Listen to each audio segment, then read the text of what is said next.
need me, call me, no matter where you are, no matter how far. Don't worry, baby, just call out my name. I'll be there in a hurry. You don't have to worry, but baby, there ain't no mountain high, no mountain high enough, ain't no valley low, no valley low enough, ain't no river wide enough to keep me from getting to you, baby.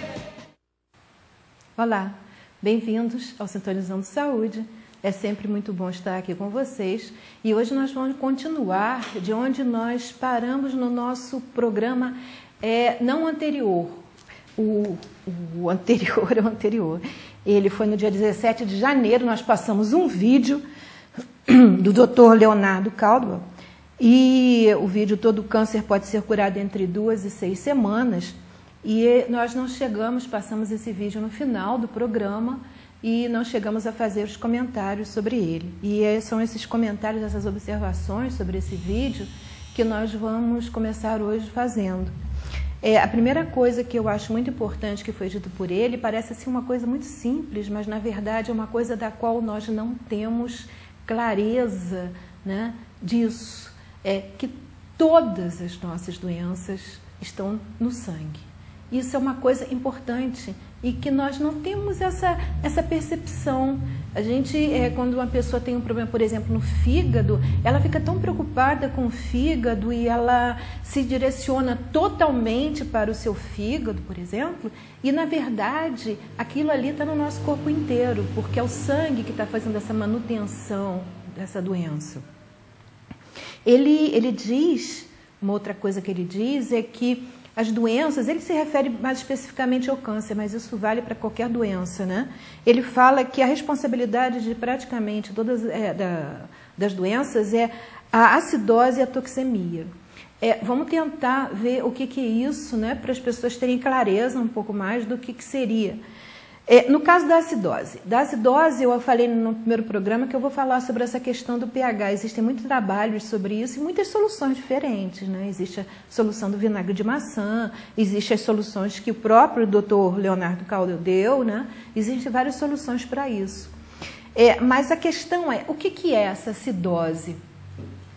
O pH de qualquer substância aquosa, qualquer uma, pode ser do nosso sangue, pode ser até dos nossos ácidos digestivos, pode ser qualquer líquido aquoso, ele vai ter um pH que vai variar de 0 a 14. 0 é um pH, é o ácido, 14 é o alcalino ou básico e 0 é o intermediário, é o neutro. Quando você tem no corpo humano um bom equilíbrio, porque nós temos vários líquidos no nosso corpo, quando você tem um equilíbrio entre acidez e alcalinidade dentro do próprio corpo, você tem saúde. Quando isso não acontece, falta saúde. Esse desequilíbrio promove uma doença, que vai em função do desequilíbrio e de onde veio esse desequilíbrio, a doença vai ser num órgão ou em outro. Esse organismo,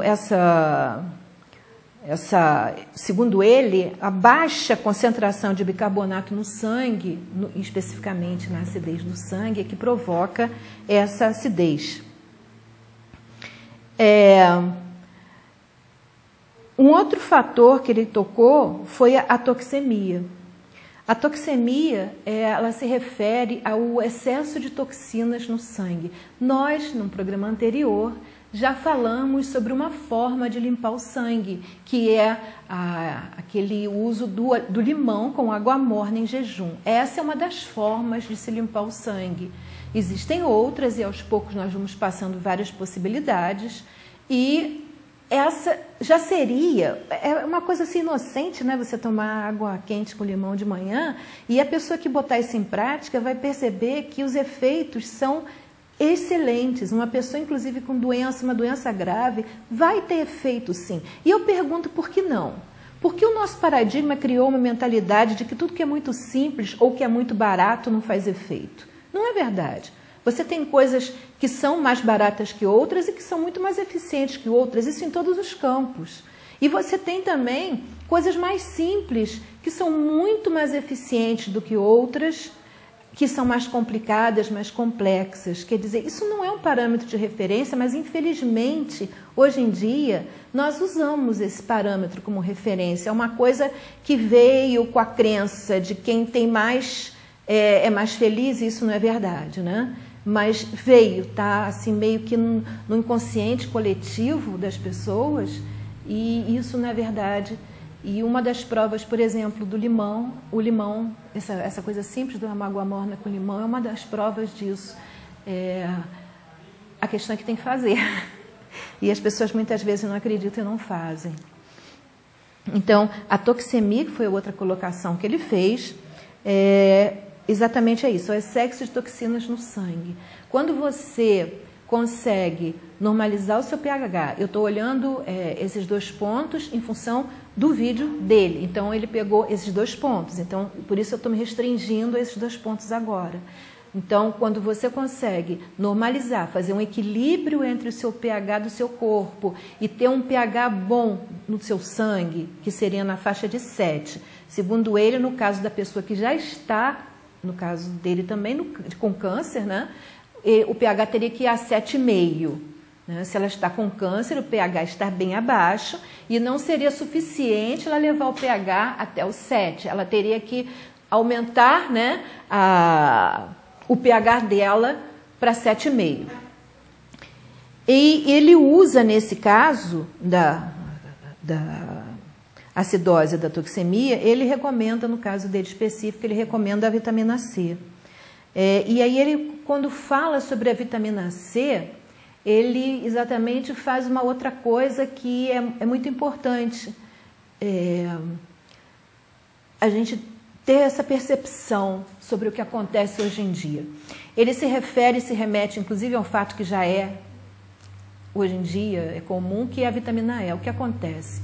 A necessidade que os laboratórios têm de poder ter o remédio e patentear para poder vender, né, faz com que você não possa pegar, por exemplo, num suco de laranja e vender como se fosse remédio.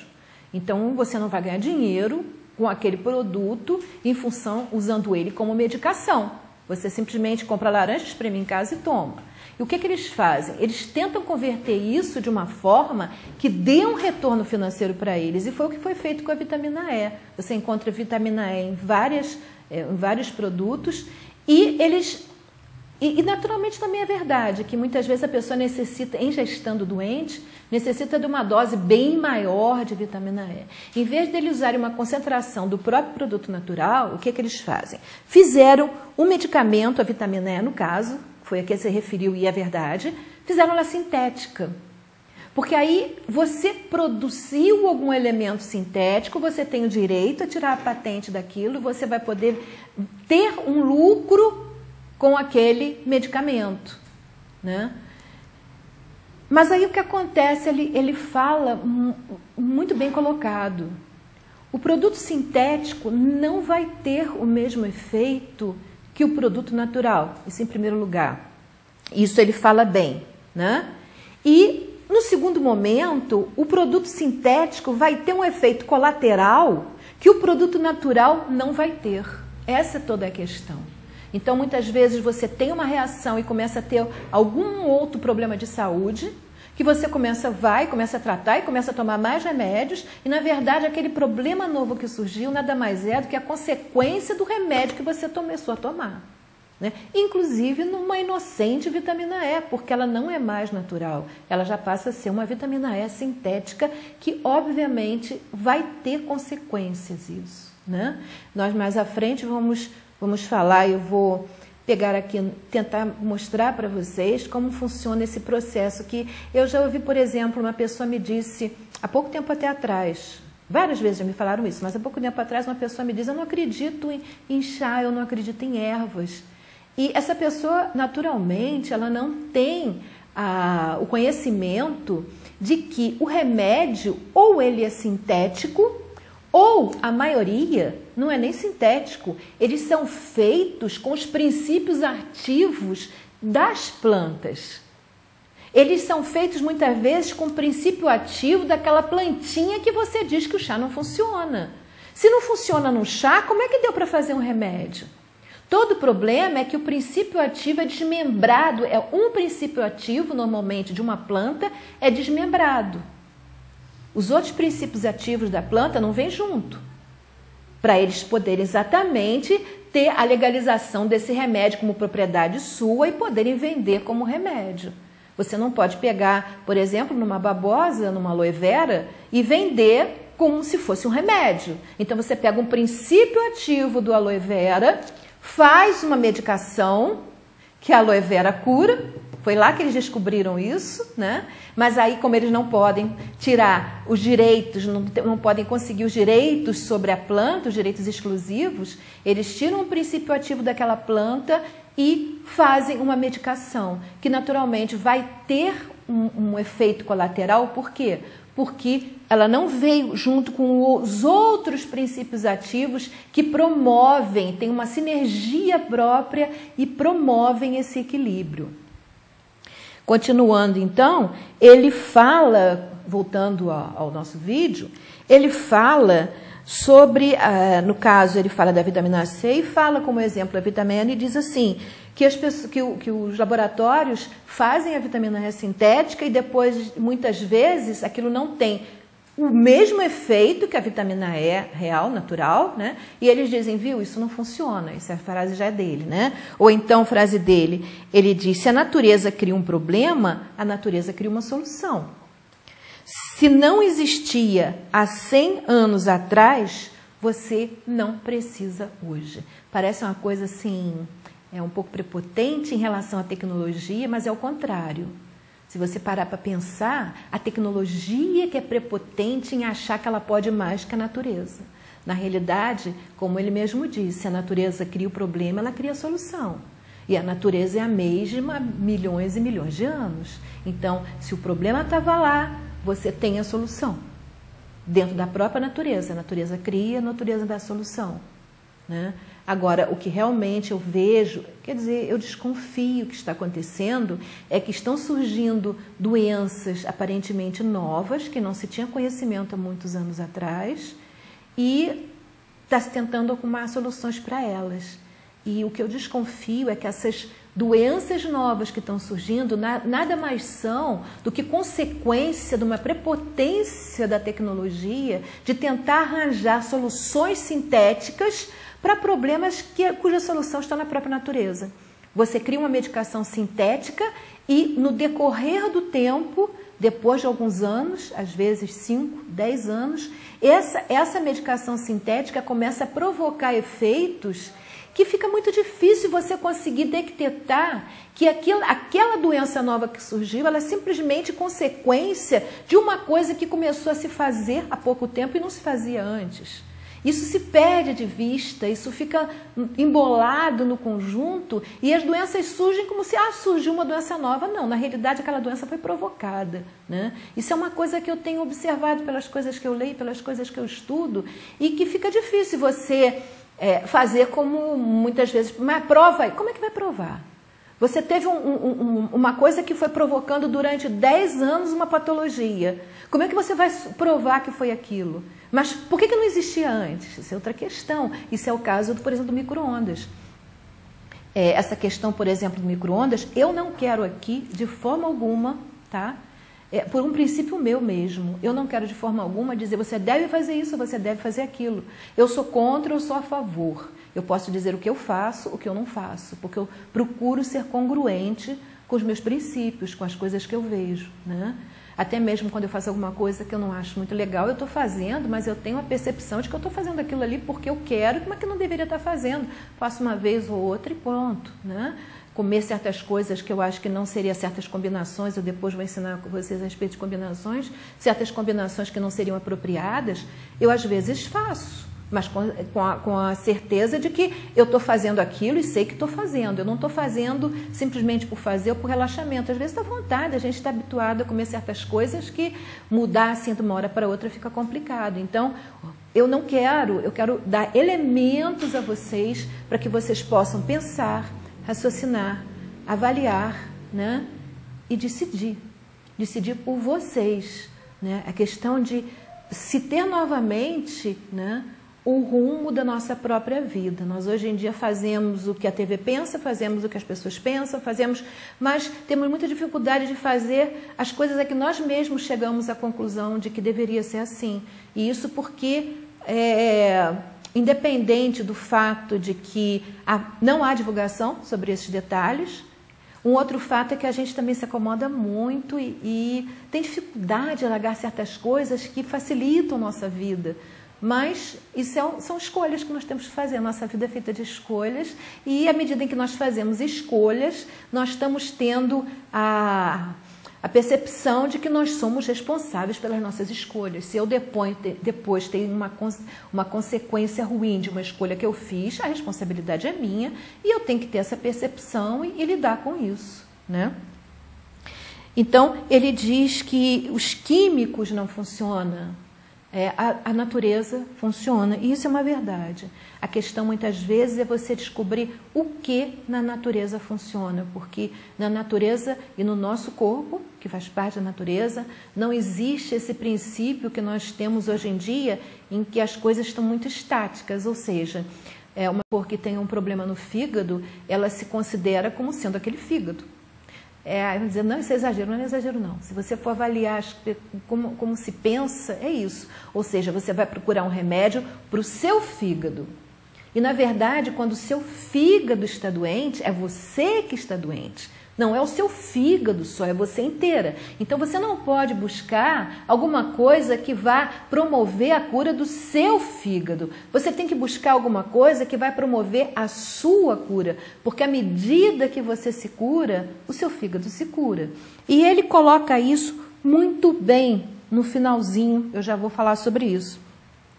Antes, nós vamos falar sobre um outro detalhe que ele fala, que é o sal de cozinha. O sal de cozinha é um outro detalhe interessante. Ele, inclusive, diz que o sal é composto o sal de mesa, né? O sal industrializado é composto de 1/3 de vidro, 1/3 de areia, 1/3 de sal. Eu não tenho competência nem conhecimento suficiente para dizer que sim ou dizer que não. Eu sei que o sal de cozinha que se usa, o sal de mesa, é industrializado e leva vários componentes que não são benéficos, muito pelo contrário até à nossa saúde. Eu, há muitos anos, eu não uso sal industrializado, eu uso sal grosso moído. Hoje em dia, inclusive, já chegou ao Brasil e você pode comprar, até na loja americana vende, um moedor de sal, igual aquele moedor de pimenta, né? Você tem um moedor de sal, você põe o sal grosso lá dentro e moe. Então, aquele sal grosso natural, né? Natural, no máximo com algum iodo, porque é muito difícil hoje em dia você conseguir sal simplesmente puro, né? A Anvisa não deixa, tem uma porcentagem de iodo, agora diminuíram a porcentagem de iodo, depois vão aumentar, quer dizer, na verdade é que nem eles mesmos têm consciência exatamente, têm a percepção, o conhecimento do se precisa, se não precisa e quanto precisa, né? Mas, seja como for, pelo menos ele não tem elementos que vão te fazer mal, de forma alguma. O iodo, se a pessoa não tiver ele em excesso, vai ser muito benéfico, né? E ele é um composto químico, cloreto de sódio, só. Já o outro não é a mesma coisa. Mas você consegue ainda comprar, eu compro há anos isso, alguns mercados hoje em dia já vendem, que é o sal grosso moído. E não um sal fino industrializado, um sal de mesa. E ele lá mostra claramente que muitas vezes é esse próprio sal que está provocando aquele problema, não porque o sal faça mal, mas porque a composição química que ele tem a mais além do sal é que está prejudicando, né? Ele cita lá o vidro. Aí eu não tenho como... ele provavelmente está falando corroborado em alguma coisa, né? E depois ele vai falar num outro detalhe muito importante que faz parte... da nossa linha de ação no nosso programa, que ele fala na cura espontânea. Muitas vezes nós na natureza, nós vemos as coisas acontecerem e não entendemos por que aquilo aconteceu. Existe uma tendência de você explicar assim o fenômeno de uma forma miraculosa. Você não entende, você não sabe como explicar, então, o conceito que se tinha, muitas vezes, por exemplo, em tipo dessas curas, o dogma do milagre, né? A pessoa que teve um milagre, né? Então, como se não sabia, se colocava já a conotação de milagre como sendo uma coisa miraculosa que é impossível de ser explicada. E não é bem por aí, né? Mas é interessante que esse conceito, apesar de estar tão difundido, não é uma coisa que venha das pessoas que realmente tinham conhecimento, tinham sabedoria dentro da própria Igreja Católica. Eu gostaria, por exemplo, de falar uma frase que há muitos anos atrás, Santo Agostinho, eu vou pedir que o Ronaldo coloque a imagem para a gente ver, Santo Agostinho falava, e isso é uma coisa que não é recente. Ele dizia, os milagres não acontecem em contradição com a natureza, mas apenas em contradição com o que conhecemos da natureza. Santo Agostinho dizia isso, e isso é de uma sabedoria muito grande, muito grande. Nada acontece em contradição com a natureza. Nós é que não temos conhecimento total da natureza. A natureza para nós, antigamente era mais, mas hoje ainda continua sendo um enigma. À medida que surgiu a física quântica, nós conseguimos abrir algumas cortinas nesse conhecimento da natureza, isso é verdade. Mas muitas cortinas ainda estão fechadas. Os próprios físicos, eles ainda têm muitas dúvidas e a verdade é que eles têm recorrido aos filósofos na ajuda dessa compreensão, né? Isso dito por grandes físicos. Eles necessitam de alguém que faça essa contraparte meio espiritual, que o conceito de espiritualidade parece uma coisa tão vaga, tão fora, mas não. Nós, a nossa espiritualidade, o nosso corpo, a nossa mente, o nosso espírito, tudo é uma coisa só. Não são coisas desmembráveis. Eles só funcionam em uníssono, ou seja, em conjunto. Separado, nós não existimos, nós simplesmente não estaríamos aqui, né? Então, ele diz, o doutor Leonard, ele fala que essa questão da cura chamada milagre, ele coloca uma coisa interessante. Ele diz, e que é realmente a verdade, ele diz que na maioria das vezes são as expectativas, as palavras dele, né? São as expectativas e os caminhos até o local onde a pessoa está indo em busca de um milagre, né? Que promovem a cura, né? Então, na verdade, o que acontece nesse caminho, né? Por que muitas vezes muitas pessoas seguem o mesmo caminho e algumas voltam com resultado positivo e outras voltam sem modificação nenhuma? E eu acredito que muitas voltem até pior. Uma pessoa que vá com uma expectativa e volte sem um resultado, muitas vezes pode voltar com raiva, pode não conseguir digerir bem aquilo, né? E aí eu pergunto, o porquê, né? O que aconteceu nesse processo? Obviamente, o que aconteceu diferente em cada um foi a sua própria mudança interna. É essa mudança interna que é responsável na medida em que aquela pessoa sintoniza com a divindade, sintoniza com o seu interior, sintoniza consigo mesma, né? Ela consegue, no final da sua caminhada, ter resultado. À medida que ela não consegue fazer essa sintonia, à medida que as expectativas dela estão todas voltadas para fora dela e não para dentro dela, porque a divindade está dentro de nós, nós somos um com a divindade.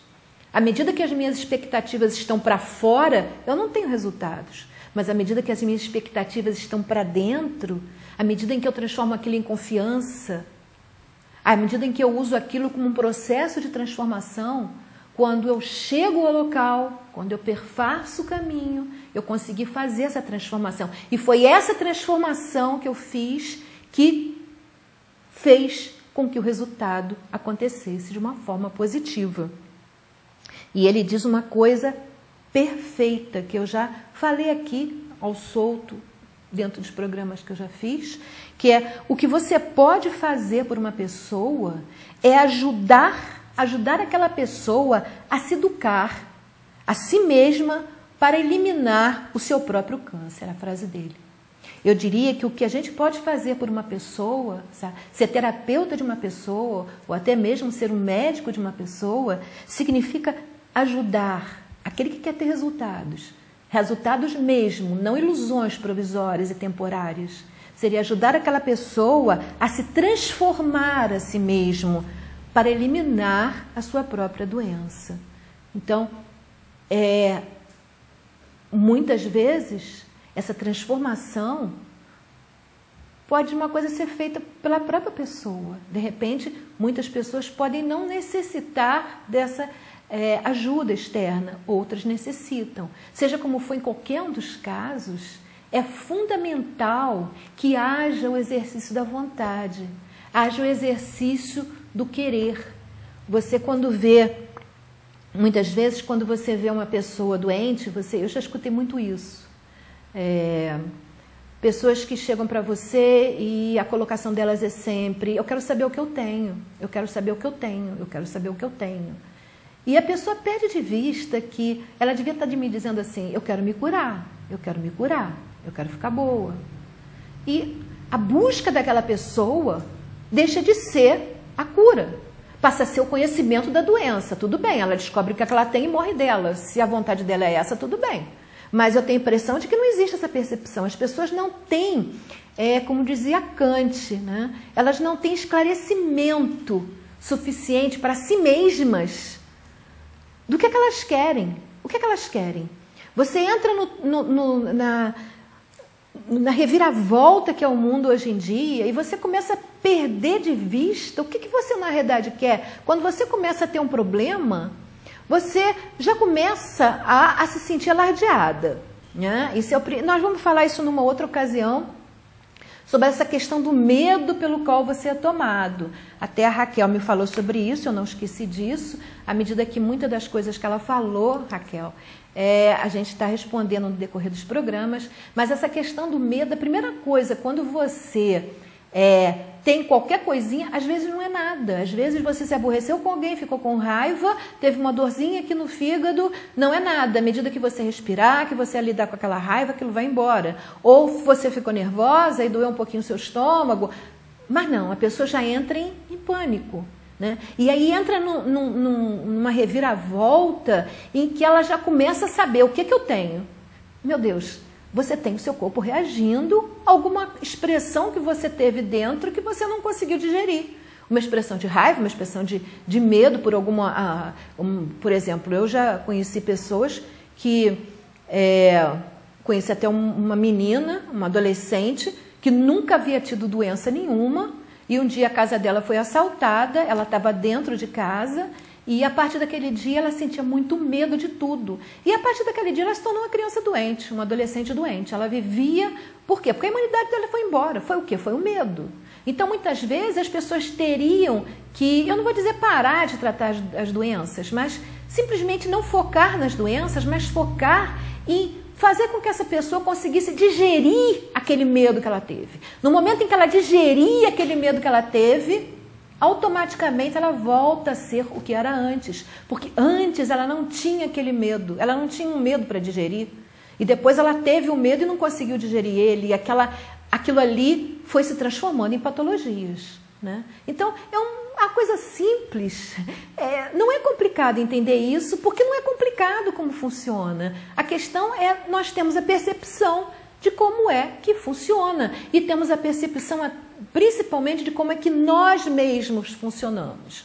Se à medida que você sentir uma dor de estômago, você, em vez de correr para saber o que é que eu tenho, você simplesmente parar, sentar, respirar e pensar: o que é que me aconteceu? O que é que eu não estou lidando direito? Com o que é que eu não estou sabendo interagir que me provocou isso? Com certeza você vai descobrir. Com certeza. Na medida em que você está... Isso é uma observação para vocês. Na medida em que você está mais ou menos intoxicada, a coisa que aconteceu pode não ter sido muito recente ou algum tempo atrás. Muitas vezes uma pessoa tem um problema e ela só vai ter reação a ele uma semana ou até 2 depois ou até mais, né? A reação pode não vir imediatamente. Agora, uma pessoa que esteja bem desintoxicada, com seu sangue fluindo bem, a reação às vezes é praticamente imediata.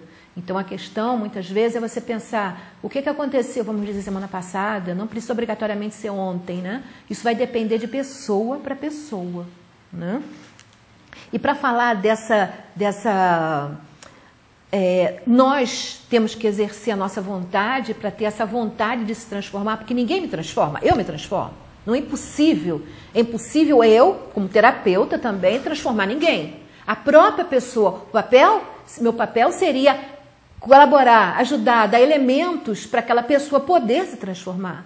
Então, dentro desse processo, eu desde de novinha, eu lia muito os quadrinhos do Charlie Brown, The Peanuts, e ele tem um quadrinho que eu acho muito interessante sobre isso, para fazer a gente refletir um pouco. Eu vou pedir ao Ronaldo para pôr o quadrinho do Charlie Brown, a tirinha do cartunista americano Charles Schulz, e a gente vai perceber a percepção que ele teve de uma coisa que é a pura verdade. Você coloca para a gente, Ronaldo, a imagem do Charlie Brown? É uma historinha simples dele conversando. Bom, a gente pode contar a historinha depois, eu posso ir um pouco à frente. Eu terminando isso, eu ia começar a falar sobre a respiração. Nós falamos sobre respiração no programa passado e eu gostaria de fazer alguns complementos sobre isso, sobre a questão da respiração. Hoje nós também vamos voltar e ter uma historinha.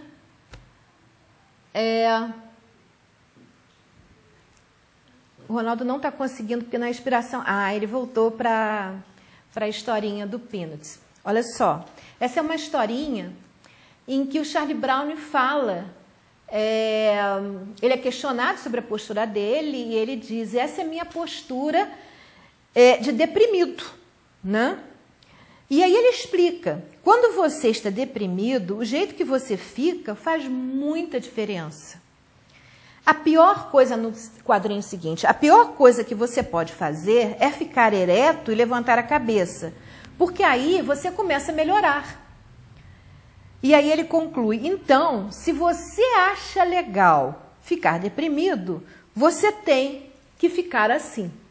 Então, isso é exatamente o que eu estou tentando passar para vocês. É a ação da nossa vontade, em cima do nosso estado de espírito, em cima do que nós estamos fazendo conosco mesmo. Se eu adoto... Eu falei alguns programas atrás, por exemplo, na questão das pessoas terem muita tendência a gostarem de ficar magoadas. Qualquer coisa que acontece, em vez dela lidar com aquilo e dizer, foi, é passado, não é mais presente, ela fica magoada. Então, isso sempre é um processo que tem o nosso prazer próprio. Existe alguma coisa que a gente tem que trabalhar dentro da gente, quando a gente percebe em nós mesmos essa tendência de, por que eu faço isso? No caso da depressão, se você está deprimido, você pode observar até em você mesmo que a tua postura é muito mais down do que quando você está satisfeito e feliz. Teu corpo sobe, teu corpo se ergue, você fica mais aberta, teu tórax se abre. Quando você está chateado, quando você está triste, a tendência é isso aqui fechar, teus ombros descem. E aí vocês percebem uma coisa que eu vou trazer num programa com um desenho para vocês terem bastante percepção disso. Por que as pessoas dizem que as pessoas ficam mais velhas e ficam mais baixas? Na verdade, elas não ficam mais baixas. Na verdade, a coluna começa a vergar. Elas se sentem carregando um peso muito grande. Elas começam a não saber lidar com as outras pessoas, dizendo não. Ou até dizendo sim, às vezes. Estão acostumadas sempre a dizer não. Existe também isso, por incrível que pareça. Como não sabem dizer não muitas vezes, elas aceitam tudo e se sentem sobrecarregadas com aquilo. Elas começam a não ter mais pessoas que conversem com elas, as pessoas não precisam nem ser muito idosas. Às vezes a pessoa fica mais idosa mais rápido por causa disso, porque ela começa a não conseguir interagir com as outras pessoas da forma como gostaria, e em vez de procurar pessoas que interagiriam e teriam interação com elas de uma forma apropriada, que elas se sentissem bem, não procuram isso. e aí se sentem, continuam naquela relação só em casa, com os filhos, com os netos, e muitas vezes eles não têm tempo para conversar, não tem tempo para dialogar, não tem tempo para ouvir, só tem tempo para cobrar. E o que acontece? A pessoa vai se sentindo sobrecarregada, a coluna vai vergando e ela vai ficando mais baixa. Se ela começar a trabalhar isso, não importa a idade que ela tem, ela vai crescer e vai adquirir altura novamente, por incrível que pareça. Mas isso nós vamos falar num outro programa. Agora nós vamos passar para a nossa respiração, alguns detalhes a mais na respiração que eu gostaria. Então, tem a imagem 1 de um diafragma. Eu gostaria que vocês entendessem melhor como funciona o processo respiratório. O nosso pulmão, nessa primeira imagem, a imagem 1, que mostra o nosso diafragma, que mostra o nosso sistema respiratório, no caso a imagem 1, a gente pode ver que existem vários órgãos que compõem o nosso sistema respiratório. O ar vai entrar pela nossa boca, também vai entrar pelos poros, mas isso aí nós não estamos entrando nesse contexto agora, né? Só para não pensarem que é só dessa forma, os poros também respiram. E vai para o pulmão, tá? Agora, na imagem 2, vocês vão ver esse sistema respiratório acoplado com o contexto geral que faz realmente os pulmões funcionarem. Os nossos pulmões funcionam de uma forma quase que automática, mas dentro desse esquema que está aí, com o nosso diafragma relaxado, né? Ele está para cima, ele está relaxado, né? E à medida que a pessoa não exercita a sua respiração, o pulmão ele vai encher e esvaziar muito pouco, porque o diafragma vai continuar nessa posição. Aí nós vamos voltar para a imagem 3, que é a imagem que nós passamos no programa anterior. Vocês vão ver na imagem da direita a imagem do diafragma relaxado, que é aquela outra imagem que a gente passou. Na verdade, nessa posição, praticamente o pulmão tem a quantidade indispensável de ar para que a gente possa estar vivo, né? Senão nós não estaríamos vivos. Né? Por isso as pessoas, às vezes você fala, você tem que respirar melhor, mas eu já respiro. Não, você respira nessa posição da direita, em que o teu diafragma está lá em cima na posição relaxada.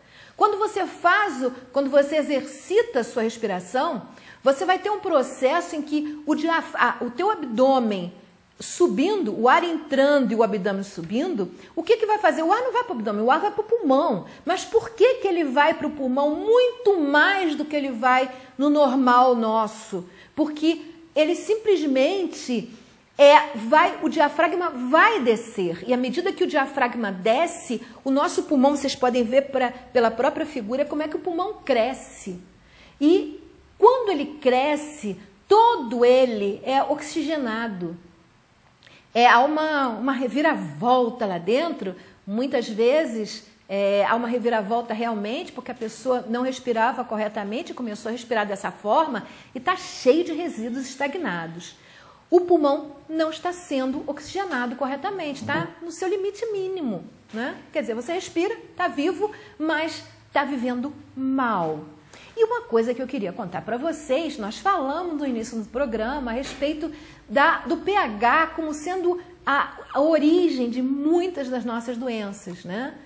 O pH baixo, na realidade, o meio ácido. E essa falta de oxigenação é um dos processos que faz com que o pH do nosso corpo se torne ácido. Ou seja, você não colocar oxigênio suficiente, você não oxigenar suficientemente o seu pulmão, faz com que o seu pH fique mais baixo, vá diminuindo. Então, isso aqui é um caminho de duas mãos, de via dupla, porque a respiração ela tem um processo muito ativo, tá, no pH do seu corpo, em função dessa oxigenação do pulmão, né? E à medida que o seu pH se reduz e se torna rápido, o que acontece? A sua frequência respiratória aumenta, ou seja, você está mantendo o seu pulmão sem fazer Muitas vezes, como eu ainda falei, isso nós vamos explicar no outro programa, porque que as pessoas até fazem ao contrário, quando inspiram, o intestino, o estômago vai para dentro, né? Por que isso, essa retenção de emoções? Mas isso nós vamos explicar numa outra ocasião. Então, o que acontece? Quando você faz esse processo, né? Você aumenta, o teu pH reduz e você aumenta a sua frequência respiratória. Para quê? Porque o pulmão não está sendo oxigenado corretamente, você tem que aumentar a tua frequência respiratória para ele poder continuar funcionando, né? À medida que você aumenta essa sua frequência respiratória, você aumenta a sua hipertensão. Você vai ter uma série de doenças. Uma pessoa com hipertensão, por exemplo, ela poderia provavelmente curar a sua hipertensão respirando corretamente. Parece incrível o que eu estou falando. E muita gente ia dizer, não, isso aí não tem menor... Tem cabimento sim, porque é porque ela não respira corretamente que a frequência dela respiratória dela aumentou, e é porque a frequência dela respiratória aumentou que ela está com a hipertensão. Quer dizer, é simples de resolver. Agora, tudo bem, eu não digo que as pessoas vão deixar de tomar um remédio para hipertensão por causa disso, mas não custa tentar e ver o que vai acontecer. Não custa tentar começar a respirar corretamente, ou em casa, deitado na cama, como eu ensinei, colocando a mão no abdômen, ou então também indo fazer uma yoga, indo fazer algum outro exercício que vá fazer com que você respire melhor, e de repente você vai ver os resultados. Porque aí não vai dizer, não, isso é mentira ou isso é verdade. Não, não é. É o que eu falei agora há pouco. Eu não quero aqui dizer o que é mentira ou o que é verdade. Eu quero dar elementos e dar maneiras que vocês têm de testar, de botar em prática e ver se funciona. Que nem o Fernando Capello Gaivota. Ele coloca em prática e grita, resulta. Então, eu quero que vocês possam colocar isso em prática e, de repente, dizer também, resulta, né? Então, o que eu estava falando, essa frequência respiratória ela vai aumentar para compensar o pulmão que não está sendo alimentado corretamente como deveria, né? Falei também que essa questão é uma via de mão dupla, ou seja, se eu não respiro direito, o meu pH vai reduzir. Se eu, por algum motivo, porque a única coisa que reduz o pH não é obrigatoriamente a respiração. A respiração é uma das coisas que pode fazer isso. Cada pessoa é uma singularidade, cada pessoa vão acontecer coisas diferentes. Numa pessoa, realmente vai ser a respiração, pode ser que seja, que faça essa redução. Uma pessoa que respire muito mal, esteja muito intoxicada, pode ser que tenha respiração que esteja provocando essa respiração extremamente ineficiente, que esteja provocando a redução do pH, que esteja provocando esse aumento da frequência respiratória, que esteja provocando essa hipertensão. Outra pessoa, ela já pode estar com pH reduzido em função de alguma outra coisa, né? Seja como for, se essa pessoa teve o pH reduzido por algum outro motivo, na hora em que ela usar a respiração correta, né, o pulmão dela vai ser oxigenado e ela tem muitas chances de normalizar o pH dela. Por isso que eu digo que é uma via de mão dupla. Você tanto pode provocar essa redução do pH por não respirar corretamente, como você tendo um pH e você até não respire tão mal, mas digamos que por outro motivo o teu pH ficou bastante reduzido, se você respirar melhor, com mais intensidade, os exercícios mais avançados, por exemplo, da yoga, chegam a extremos, para pessoas que já estão bastante treinadas, chegam a extremos, tanto para aumentar o estômago, como principalmente para esvaziá-lo, para poder até massagear os órgãos, eles usam isso. Isso são coisas que depois a gente pode até falar bem mais para o futuro. Mas isso aí me lembra que eu preciso fazer uma observação muito importante para vocês, que eu não fiz no último programa, né? Quando uma pessoa começar, vamos dizer, você deitou, começou a deitar todo dia de noite, né? Você colocou as mãos no abdômen, você colocou o ar para dentro e dilatou, colocou o estômago para fora, você colocou o ar para fora e você aí sentiu com as mãos não vão fazer força, é só para você ter percepção que o teu abdômen está subindo e que o teu abdômen está descendo. Vamos supor que você comece a fazer isso, né? E você sinta que fica um pouco zonza. Isso é perfeitamente normal. Eu não digo que você tem que continuar com mais força. Não, você pode reduzir um pouco a intensidade do que você está fazendo, apenas para o seu organismo começar com aquilo, a se adaptar àquilo. Se adaptar ao quê? Exatamente o que você precisa. Você está ficando tonta, se for o caso, né? Porque você está dando oxigênio para um cérebro que tinha muito pouco oxigênio. Então, o que acontece é que nem uma pessoa que sai do jejum e, como houve o caso, uma vez eu li, a pessoa saiu de um jejum e comeu uma feijoada e morreu. É óbvio. O estômago dela estava há 20 dias ali, parece que tinha sido um jejum de 20 dias, e ela, de repente, com uma feijoada, morreu. Se tivesse me perguntado isso antes, eu teria dito que ia acontecer isso. Eu não diria que ela ia morrer, mas que provavelmente isso iria acontecer.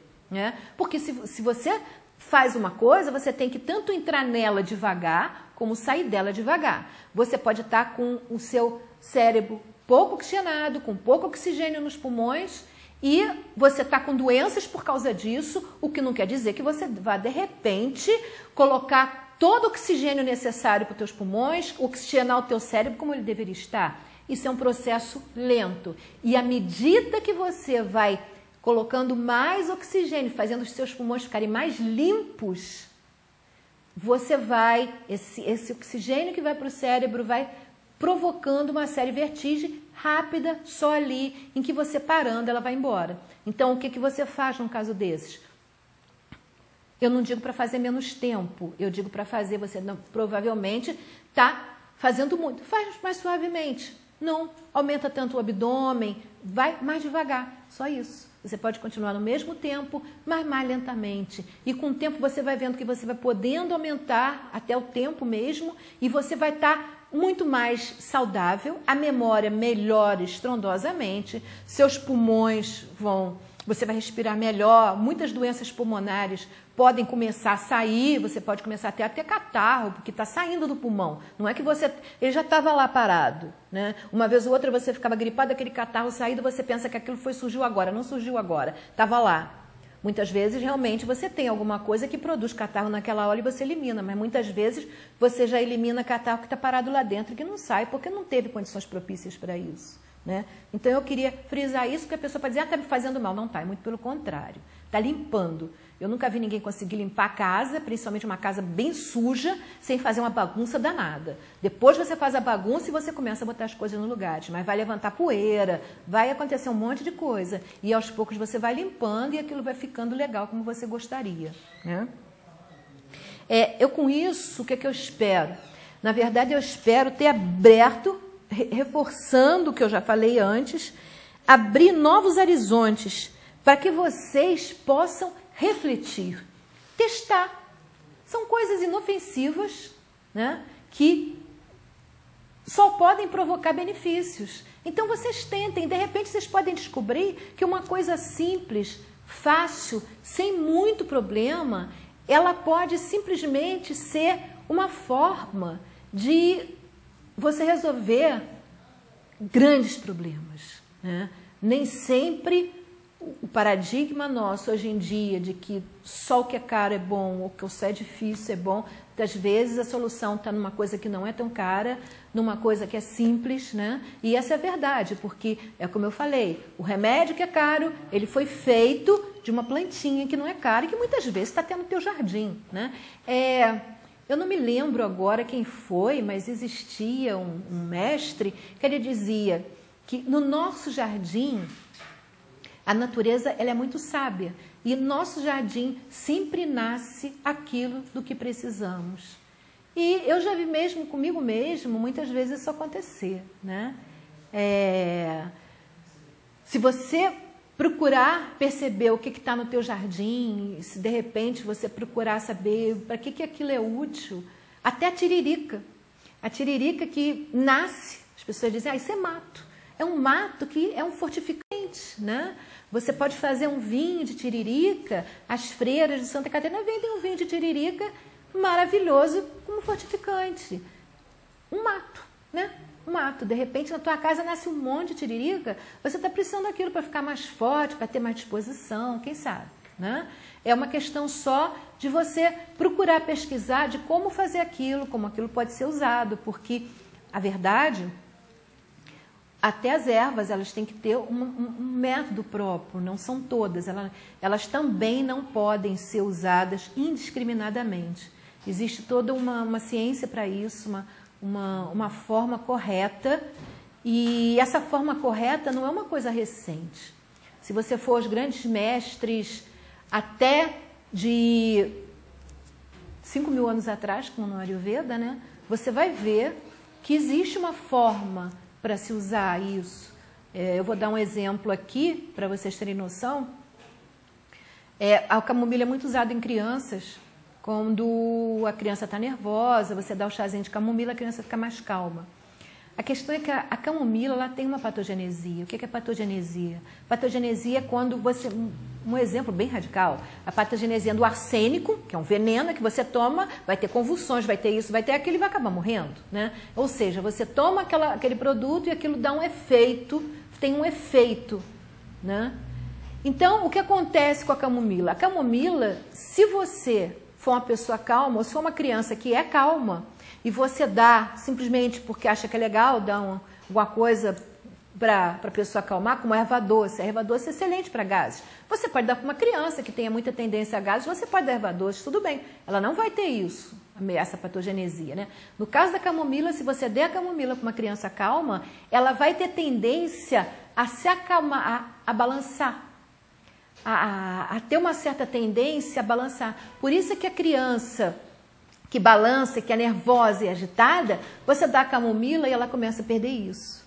Esse é o princípio que o Dr. Hahnemann usou na homeopatia, né? E isso realmente acontece na natureza. Então, tem que haver essa opção. O próprio maracujá, se você for uma pessoa calma e tomar muito maracujá, ele vai acelerar o teu metabolismo nervoso, né? Isso é um fato, tá? Então, nós vamos agora para a nossa historinha, que é os monges e a mulher no rio. Eu vou pedir para o Ronaldo botar a imagem, né? Não vou a imagem ainda não. Primeiro eu vou começar a introdução da nossa historinha, porque 2 monges no monastério estavam passeando pela floresta quando encontraram uma mulher que estava com dificuldades para atravessar um rio que dava acesso à vila, pois esse rio naquele dia estava muito agitado.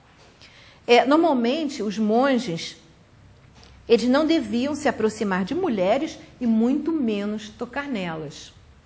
O monge mais novo se recusou terminantemente a ajudar a mulher, alegando para o mestre que não podia tocar em mulher alguma. Já o mestre, quando viu a recusa do mais novo, pegou a mulher nas suas costas e atravessou o rio com ela, deixando-a na outra margem, que é essa nossa primeira imagem. Os 2 monges seguiram então em caminho, em silêncio. O monge mais novo, logo à frente, interrompeu o silêncio, muito assombrado com o fato do mestre ter atravessado a mulher. Aí vem a imagem 2, Renato. Ao que o mestre... É a imagem 2, ao que o mestre sabiamente respondeu.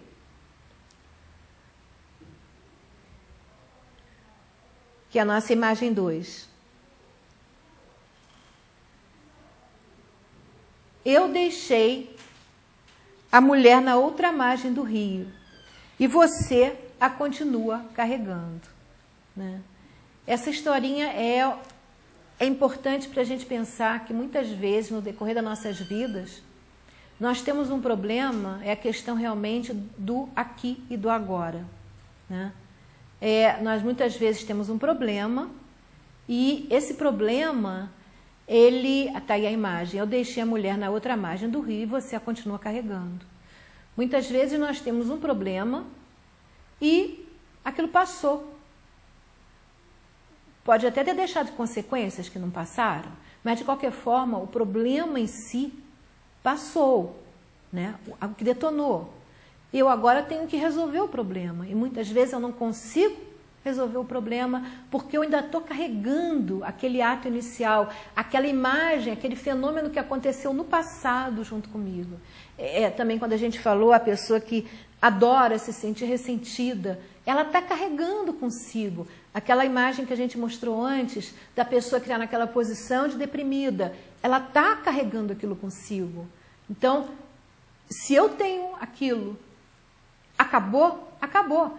Quando passar, O problema pode ter tido consequências, mas não é mais o problema, são as consequências do problema. Se eu me dedicar a resolver as consequências do problema, se eu parar de continuar carregando o problema, com certeza eu vou conseguir resolver os efeitos desse problema muito melhor. É muito diferente eu ir resolver alguma coisa ressentida com aquilo que aconteceu e eu resolver alguma coisa, eu tentar resolver alguma coisa disposta a resolver aquilo, esquecendo o ressentimento, largando a mulher. Acabou de atravessar, eu largo ela e continuo meu caminho sem ela, né? E aí eu vou ter resultados muito melhores, muito mais proveitosos e vou conseguir dar um passo, pelo menos, no caminho da minha transformação. Bem, por hoje nós estamos terminando o nosso programa. Eu gostaria de repetir para vocês, né, que o nosso programa é ao vivo às sextas-feiras, a 13h, logo após o programa Cidade e Comunidade, do Roberto Costa. Nós temos reprise às segundas-feiras, às 15h, às 15 horas, ou às quartas-feiras, às 5h, às 17 horas. As perguntas podem ser feitas através do e-mail sintonizandosaude@hotmail.com.br ou através do Facebook. Vocês procurem Sintonizando Saúde, que vocês vão encontrar nossa página do Facebook. Lá vocês também encontram sempre os nossos programas. Vocês têm um ícone lá que vocês clicando, vocês podem ver o nosso programa através via YouTube. E vocês podem também fazer perguntas através do telefone 2242-9991. O programa pode também ser assistido, além do canal 19, pela TV Vila Imperial, através do site da TV Vila Imperial. Vocês entram nesse endereço, tvvilaimperial.com.br. Vocês podem assistir, inclusive, a TV Vila Imperial dispõe para vocês o uso, né, através da internet, em dispositivos móveis. Vocês podem assistir o nosso programa através desses dispositivos móveis, em qualquer lugar que vocês estejam. Podem acessar através dele. Bom, muito obrigada a todos, né? É sempre muito bom estar aqui com vocês. Até o nosso próximo programa. Paz, saúde e alegria, bem para todos.